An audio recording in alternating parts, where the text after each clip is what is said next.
Thank you very much, Miroslav. Buongiorno a tutti, bisogna dirlo, siamo nel Ticino. Allora, presentazione, sorry, switch to English. This presentation is made by myself together with Etienne, and thank you so much. So, preservation and its cost. As preservation is never ending, what about the cost? We start looking this diagram, which aims to represent, to be a model of total cost of preservation. You know, models are all wrong, some are useful. This, I'd say, takes the terms from the bibliography you see there, which is from 2012. So it says, if we look what the preservation system is made of, and if we look what these parts will cost, we can have a model of the cost. So we will have content, preserve content, audiovisual content. But this model was done for anything, so it could be also other information. But content has as type. So there are different types of content. And so we will have a number of types and an amount of content.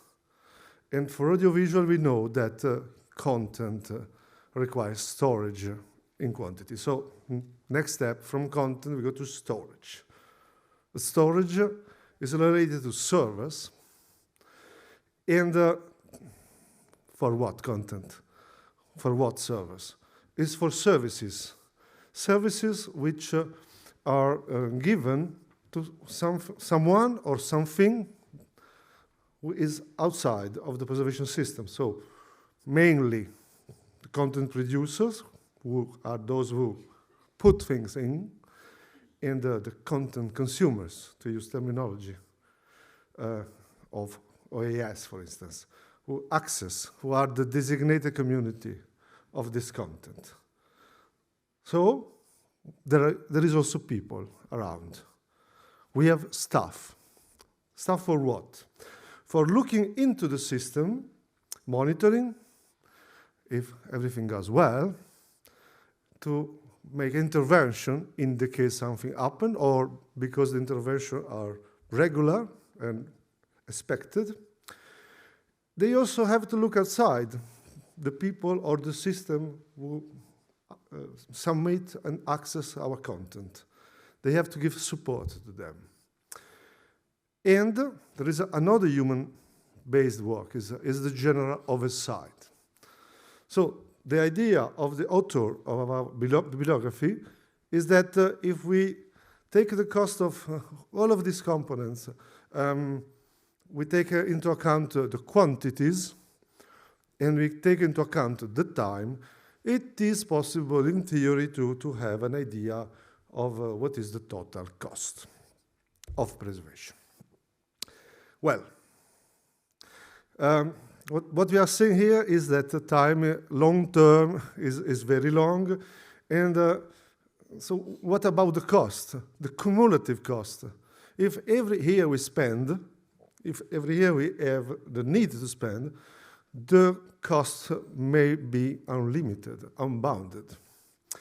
However, their calculation, the author, so it's not my fault, says that it is possible to conceive that each year you spend something, but less than the previous year, let's say, okay? And you can have it, you can see that if there is a decreasing of the cost per period, then you can have a cap, a bound to the preservation cost, only if. So we are not sure of this, but there is this possibility. Of course, the percentage of decreasing of the cost define where the cap stands. So from theoretical case to our cases, the RAI one. So the preservation system of RAI got a name, a media factory, and we spoil soon the technology. It is based on LTO at the moment, LTO technology, with a multi-tier approach. So of course, there are also server with disk in front, but on the back, there is LTO technology with tape libraries. So this thing has been organized that way. There are defined 2 repositories, also systems, and each repository has 2 libraries. Okay, it's an architecture that has been built over time. In fact, the system, like it is now, was not built that way at the beginning. There was only one asset repository with only one tape library. Then later on, we added a second asset repository with one tape library. Then a second tape library was added to the first, and so on. So this is also gives the behavior in time of the storage capacity of the overall system. Also pay attention that when we talk about storage capacity, we have to say there is a part of storage that is actually used, and the total capacity, so the available capacity. So a part of storage is not used also, but you have paid for, because you bought the system.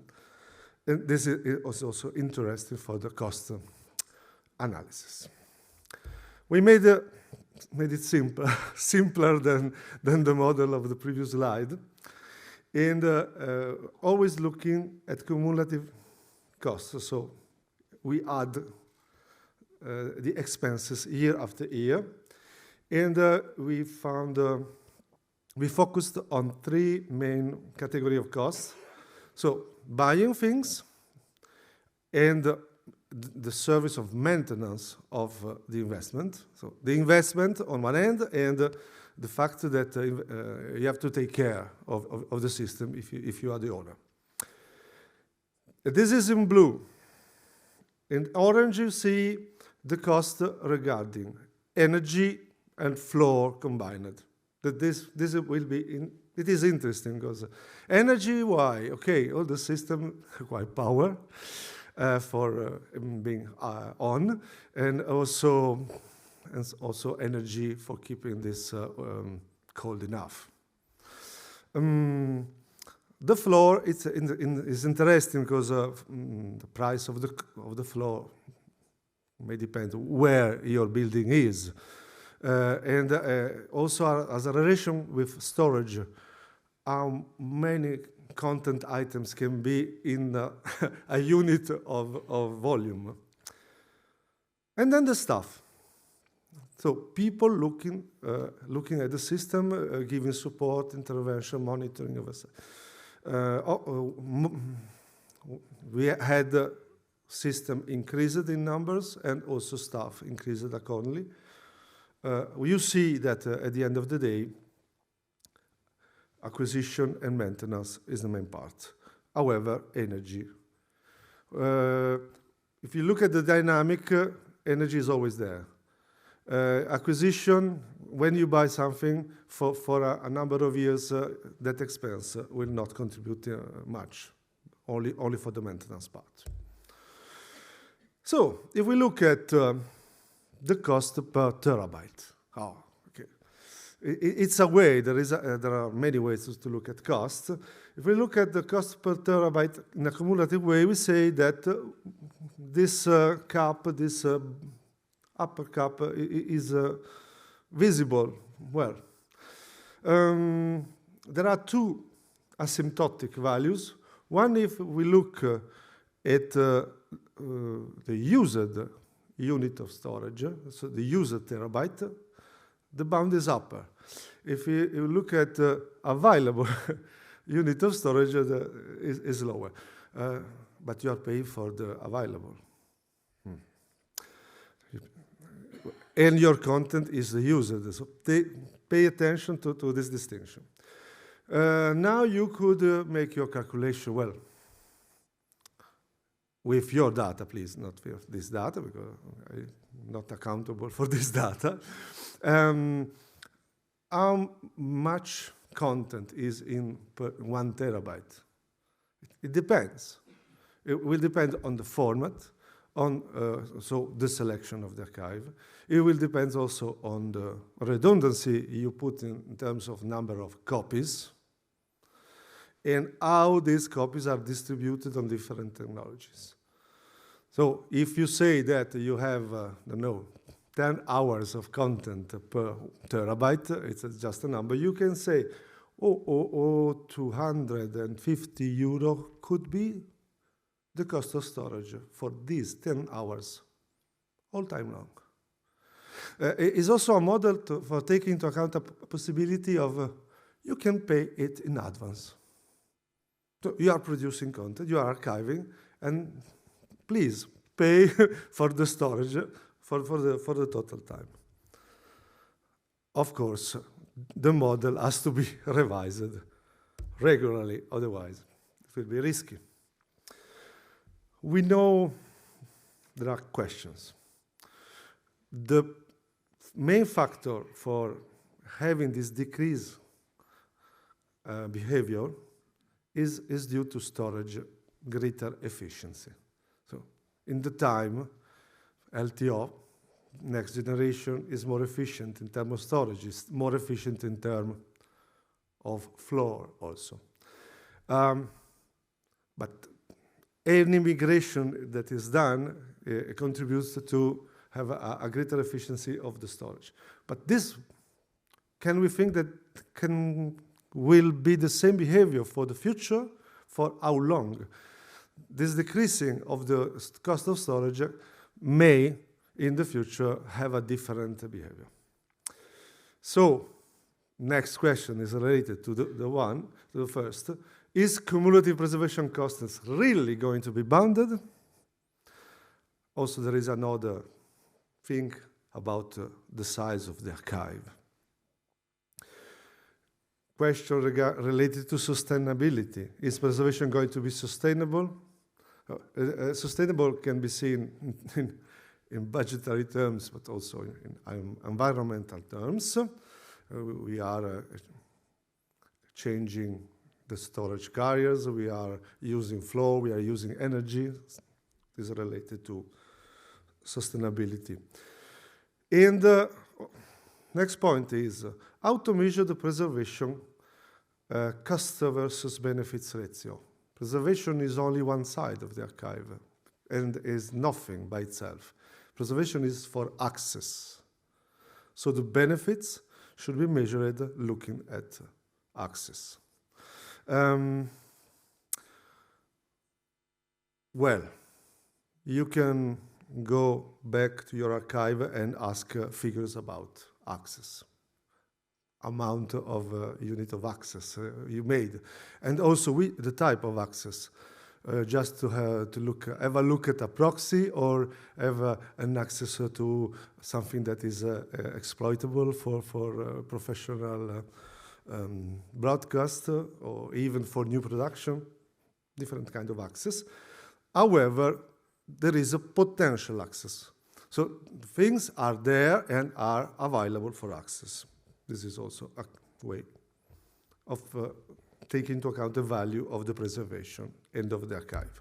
Next, this one. We made a seminar as Preservation Migration Commission in June, and we asked to the attendees, we had 160 attendees, and 93 of them answered to these questions. So, on the left bottom, you have a relation between the size of the archive and the technology in use. Any organization may use more than one technology, even all. Because it was interesting, we have a very small organization, a collection smaller than 100 terabytes, and collection greater than 5 petabytes. So the greater is the size of the collection, and more important is LTO or tape system at the moment for them. Thanks. In the last line, you see the cloud services, which is also a question about which is the role of cloud services behind. On the right, we have, is your archive growing? How fast, linear, exponential? And do you have some policies for take the growth of archive under control? Policies could be check on ingest or even retention policies, selecting material better. Last, always for studying the relation between archival storage and access. So this is the old broadcaster model. Broadcaster, okay, we communicate to the public something, audiovisual, it has been produced, there is the archive. And so the designated community in this model are people making communication to the public and people making production. And their requirements impact on the storage technology choices. Because these people will say, we access as many times to this content, we need a delay for access very short, we need to have our material quickly, so 10 hours of material in 1 hour of time, and how many users are requiring access to the archive in the same time. All these things makes more expensive the storage selection. That's for me, and good luck. Thank you, Laurent.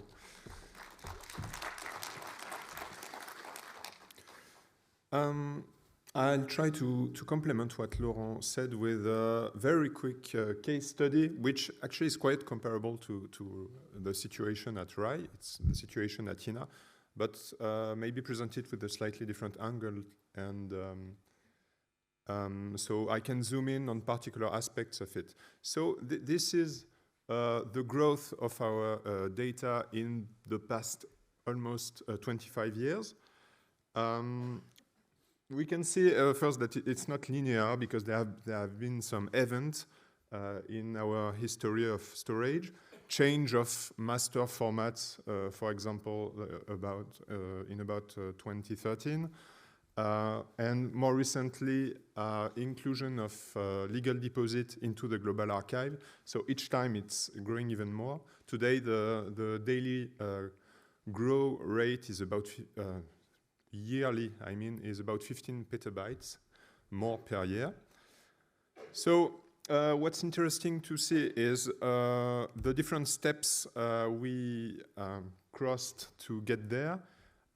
We are currently at our 6th generation. It may even be the 7th. I had trouble to find the early history of our data center. But we are currently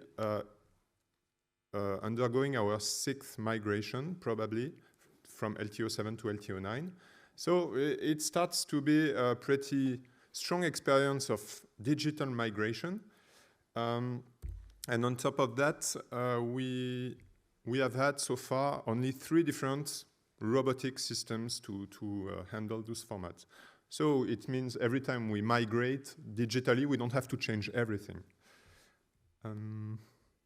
So the current migration is expected to take us to maybe about 2029 or 2030, and to maintain the data until then.